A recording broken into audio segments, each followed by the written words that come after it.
कभी ऐसा लगता है कि हमारी सारी की सारी एनर्जी बस दूसरों की राय और उनके रिएक्शंस को मैनेज करने में ही निकल जाती है। इस चर्चा में हम एक ऐसी टैक्टिकल हैंडबुक पर बात करेंगे जो बाहरी दबावों को हमारे लक्ष्यों को हासिल करने के लिए एक जबरदस्त अंदरूनी ताकत में बदल देगी।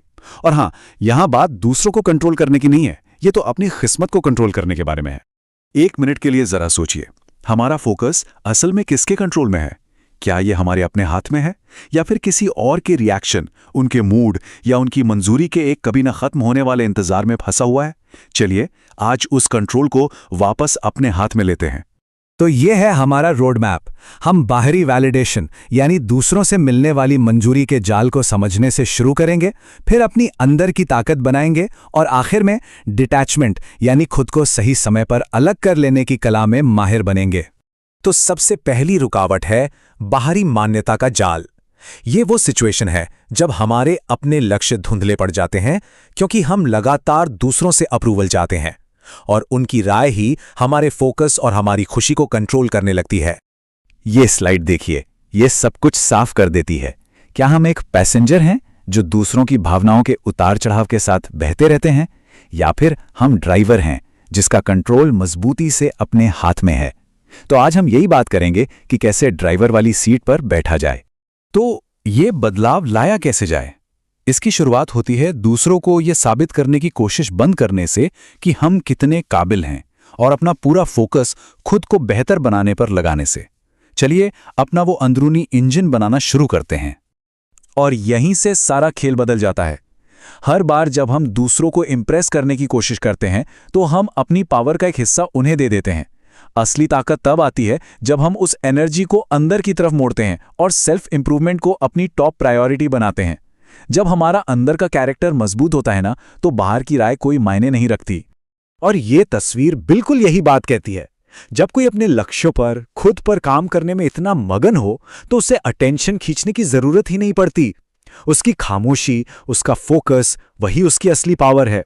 और यही चीज लोगों में स्वाभाविक रूप से सम्मान पैदा करती है। अब जब हमने नींव रख दी है तो चलिए थोड़ी और गहराई में चलते हैं। इस सेक्शन में हम बात करेंगे कि कैसे अपनी इमोशनल रिएक्शंस पर इतनी महारत हासिल कर ली जाए कि कोई भी सिचुएशन हमें हिला ना सके। इस एक लाइन को अपने मन में बैठा लीजिए, मैं किसी के मूड का गुलाम नहीं हूं, मैं तो अपने मिशन का सेवक हूं। ये एक जबरदस्त रिमाइंडर है कि हमारे लक्ष्यों को, हमारी भावनाओं को रास्ता दिखाना चाहिए, न किसी के और के बदलते हुए मूड को। यहां से असली स्ट्रैटेजी शुरू होती है। मान लीजिए किसी ने देर से जवाब दिया या कुछ कठोर कह दिया। रिएक्ट करने के बजाय अपने अंदर की शांति बनाए रखें। ऐसा करके आप उनकी पावर को जीरो कर देते हैं। याद रखिए, जिसे इमोशनली परेशान नहीं किया जा सकता उसे कोई मैनिपुलेट भी नहीं कर सकता। तो यहां एक बहुत पावरफुल स्ट्रैटेजी है, 2x रूल। जब कोई आपको नजरअंदाज करने की कोशिश करे तो गुस्सा या दुखी होने की कोई जरूरत नहीं है। वो एनर्जी जो रिएक्ट करने में बर्बाद होती, उसे लीजिए और अपने लक्ष्यों पर अपना फोकस दुगना कर दीजिए। आपका ये बढ़ा हुआ फोकस ही किसी भी बहस से ज्यादा बड़ा जवाब होगा। चलिए अब आते हैं हमारी सबसे पावरफुल स्ट्रैटेजी पर, डिटैचमेंट यानी सही समय पर खुद को अलग कर लेने की कला। यह अपने फोकस और सेल्फ रिस्पेक्ट को बचाने के लिए सही समय पर पीछे हटने की काबिलियत के बारे में है। हाँ, पर एक बात बिल्कुल साफ समझ लें, ये ड्रामा क्रिएट करने के बारे में बिल्कुल नहीं है। टैक्टिकल डिटैचमेंट का मतलब है चुपचाप बिना किसी ड्रामे के अपनी भलाई को चुनना। ये उन सिचुएशन से अपना ध्यान हटाने का एक पक्का फैसला है जो अब हमारे लक्ष्यों के लिए ठीक नहीं है। अक्सर होता क्या है कि लोग अटेंशन और कंट्रोल पाने के लिए इमोशनल हुक फेंकते हैं, बिल्कुल एक चारे की तरह।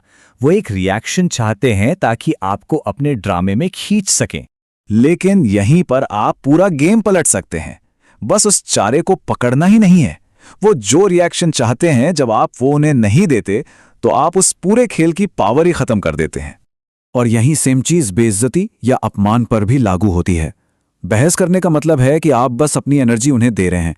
ये कहने जैसा है कि हाँ, आपके शब्दों में मुझे प्रभावित करने की ताकत है। तो आखिरी स्टेप क्या है? बस गायब हो जाइए। कोई ड्रामा नहीं, कोई ऐलान नहीं, बस खुद को उस सिचुएशन से हटा लीजिए। आपका वहां ना होना ही अपने आप में सबसे बड़ा स्टेटमेंट बन जाता है कि मेरा फोकस कहीं और है, यहां नहीं। तो इन सब बातों का मतलब क्या निकलता है? मतलब ये है कि अब हम सिर्फ दूसरों के कामों पर रिएक्ट नहीं कर रहे हैं, बल्कि अपने खुद के लक्ष्यों और वैल्यूज के हिसाब से इरादे के साथ एक्शन ले रहे हैं।